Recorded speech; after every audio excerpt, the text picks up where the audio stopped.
I used to think that people who flew on a business class or first class seat was paying anywhere from $5,000 to $20,000. But what if I told you that I took my mom and I on a business class flight trip to Korea for free using credit card points and taxes, because we can't avoid those. Do not get a credit card if you've made late payments on any of your bills in the last month, if you currently owe money to your friends and family, or you have no credit under your name because you're not going to get approved for these cards. I'm saying all of this because I care about you, and credit card debt can be debilitating for so many people. But if you've got these under control, then using credit cards can literally make a world of a difference when it comes to traveling. First, I'm gonna get into what credit cards I like to use, and then I'm gonna share some popular combinations that people do, and then I'll talk to you about how you use it for travel. Now, I know you're probably thinking, credit cards, aren't those just a way for banks to make money off of you? Or maybe I just don't travel enough to make it worth it. If you use travel credit cards responsibly and to your benefit, it can be such a powerful tool. And now the sooner you start accumulating points, the better it's going to be for your future travels. I do want to reference someone that I follow that I think is such an amazing resource, and he is such a professional when it comes to credit card points and traveling, and that is Zachary, and his website is called Monkey Miles. So I am not a credit card churner where it's people who have 20 plus credit cards because they keep opening based on the sign up bonus. I don't do that because I'm just like, I'm a simple person. So these are the 3 credit cards that I use, and I use them to my benefit. You want to try to prevent repetitive cards. Let's say you have a card that's really good for dining, then maybe don't have another card that's also really good for dining. But sometimes it's unavoidable. If you use these cards while you're abroad,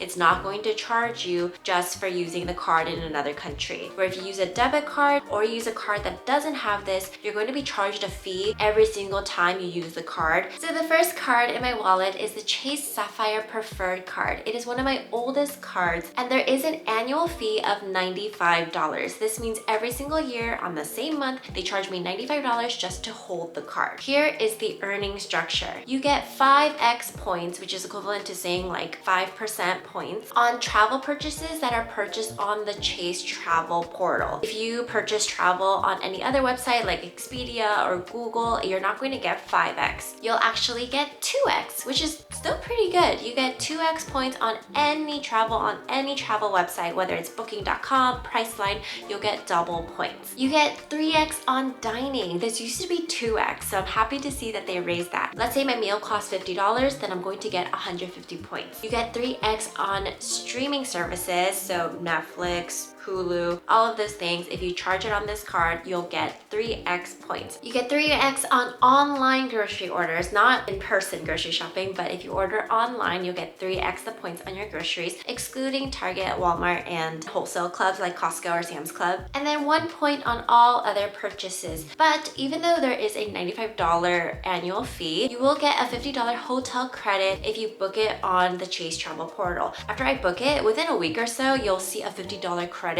to your bank statement. So technically, it's like you're paying $45 if you did plan to travel and pay for a hotel anyway. Now, the reason why I love the Chase Sapphire Preferred card is because it's linked to Chase, and Chase has one of the best transfer relationships. So I'm gonna post right over here just the partnerships that they have and where you can transfer your points to. I also bank with Chase, so it just makes it really easy for me to pay off my credit card every single month. It pulls the funds immediately from my checking and I pay it off, and it literally takes it out that same day. Pay off your credit cards immediately every month. The Amex Platinum card. This is a very expensive card, but it gives us the most benefits, and I milk every benefit out of this card to make it worth it. Now, if you like luxurious travel, this is the card for you. The annual fee is $695. I still think it's worth it for me because I use literally everything they offer. And how you determine if a credit card is worth it is you need to ask yourself, with all the things that this card provides, are they things that you would have normally paid for and you normally would have gotten out of your own pocket? If yes, this card is worth it. So Amex Platinum card usually has a very high welcome bonus or welcome offer, and I actually use my American Express welcome offer to book my business class flight to Korea. So earning structure is actually very simple here. They offer 5x points on any airline tickets that you book directly with the airline or on the American Express travel portal. If a flight is $500, you're getting 2,500 points. You also also get 5x points on hotels if you book it with the American Express travel portal. Now, whenever you book directly on a credit card travel site, if there's any issues or problems or cancellations, you actually need to call American Express or Chase and not the airlines directly. And then you get 1 point on everything else. It's a very simple card when it comes to the points that you can earn, but I reap a lot of the benefits. So I would say this is like the slowest card I accumulate points, but I do use the perks a lot. So you get $200 of an airline incidental fee. Incidentals are like purchasing food,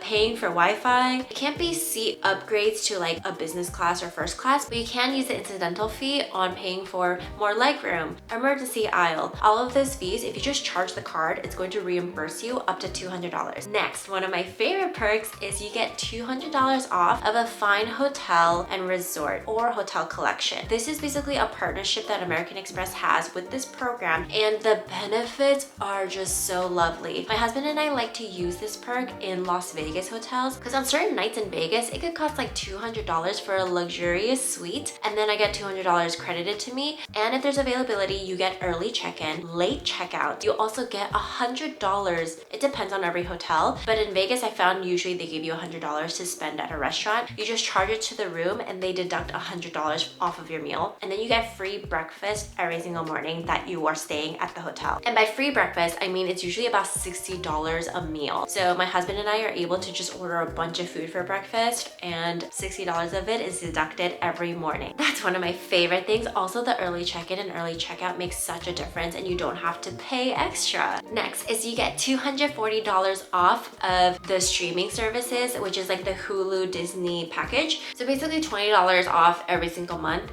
So you can just have Hulu and Disney Plus for free. Well, not for free. Well, it's included in your, annual fee basically. Next is $200 every year, which averages to about $15 every month, except the last month they give you $20 a month off of Uber credits. So you can use this on Uber Eats or Ubering in general. So they just have this credit in your wallet and then you apply it to your meals or to your rides. And I use every single one all the time. You think it stops there, but it doesn't. You also get $100 off of Saks Fifth Avenue. Next, you get global entry, which is actually above TSA PreCheck, and you also get clear. So I love these because when it's really crowded at the airport, especially at LAX, the lines get kind of crazy to check your immigration basically. But if you have global entry, I literally just walk up to a kiosk, take a picture of myself, and then they call my name and I walk through. It literally takes me 5 seconds to come back from another country and to exit LAX. TSA PreCheck, you can also go in and you don't have to take off your shoes, you don't have to take out your laptop. They are just so chill, and the lines are usually shorter. With the Platinum card, you also get lounge access. So you get access to the Centurion Lounge with American Express. You can only go if you have the Amex Platinum card, or if you spend over $75,000, you can bring a guest. It used to not be like that. And you also get Priority Pass, which is a pass to different lounges at the airports. I'm able to chill. You can also have free food or snacks, and then also guarantee you have a quiet spot where you can charge your belongings. The next card I have is most beneficial for renters. So if you're not a renter, then this card I don't think is going to be worth it for you, but it is the Bilt Rewards card. This is an OP card. My biggest regret is not getting it sooner because I was skeptical about it, but I could have been accumulating so many points so early on. There is no annual fee. They just ask that you use the card at least 5 times every month. I basically put all of my automatic payments on this card, but I use it so many times. So earning structure, you get to charge your rent on it and it's not going to charge any fees. So if you usually pay your rent with a credit card, there's always going to be a really high fee attached to it and it just doesn't make it worth it. But they will waive all of that. And if you don't pay your rent online and you have to pay by check, which is what I have to do to my landlord, they will send a check for you too. So I just have to put in the address that I want Bilt to send it to, and they send it, they charge me, then I pay it off. So you get 3x on dining on top of that. So anytime you got to eat, 3x on dining, same as my Sapphire Preferred card. And then you get 2x points on travel, which is pretty standard, and then 1x point on everything else. But the beauty of the Bilt Rewards card is that they have partnerships with airlines that I have not seen before, unless you get an airline credit card, and you can accumulate points really fast and they have really good deals. It's like a 1-to-1 transfer. Now let's go to cards that I don't personally have but that are very popular. Let's say you don't want the American Express Platinum card and you don't want the Chase Preferred card, then I would get the Chase Reserve card because that one is above the Preferred preferred card. The annual fee is $550, but you get $300 of travel credit. So that means if you're booking an airline ticket that's $500, you're gonna get $300 returned to you. You also get priority pass with this card, so you're able to also get lounge access, but you don't get access to the American Express Interior Lounge. I felt like the card's just okay, but you don't need the Chase Reserve and the Chase Preferred because it's basically like they're brothers and sisters. Next, another very popular card is the Capital One Venture X, but they do offer ways for you to accumulate points faster. So they do have a $395 annual fee, but you also get credit applied for travel, and they offer 10x points on hotels, rental cars, and booking through the Capital One travel portal. And then you get 5x on flights booked on the Capital One travel portal, and then you get 2x on everything else. That's pretty good card when it comes to just everyday spending. You do accumulate points a little bit faster than the other cards I have, but I just can't get over the fact that some of these ratios just aren't too great.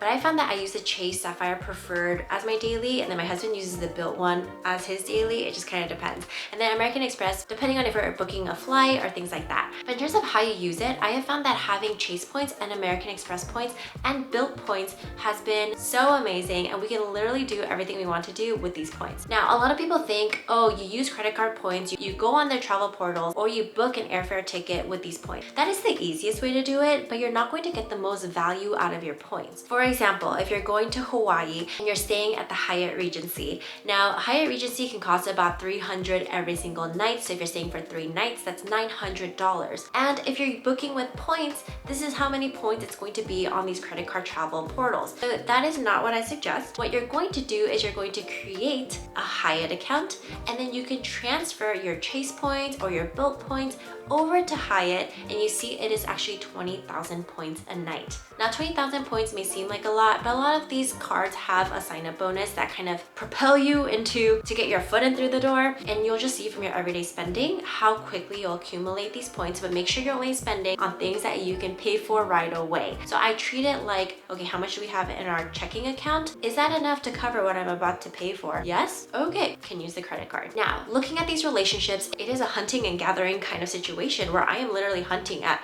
and looking at all these airlines and figuring out which one can I book to really maximize my points. Am I a professional? No. There are so many professionals online like Zach who will teach you how to do those things, but I want people to know this is how you'll get the most value out of your credit cards and why credit cards can be helpful when you're traveling. Now, I do have a video where I talk about travel and just kind of how I utilize my points, so I hope that that video helps you too. So this was a brief overview of my favorite 3 travel credit cards, and if you have any questions, go ahead and ask me below. And I also have referenced my sign-up bonus links, and that would be so helpful if you could use them. If you like what you see, please like and subscribe, and I'll see you later. Bye!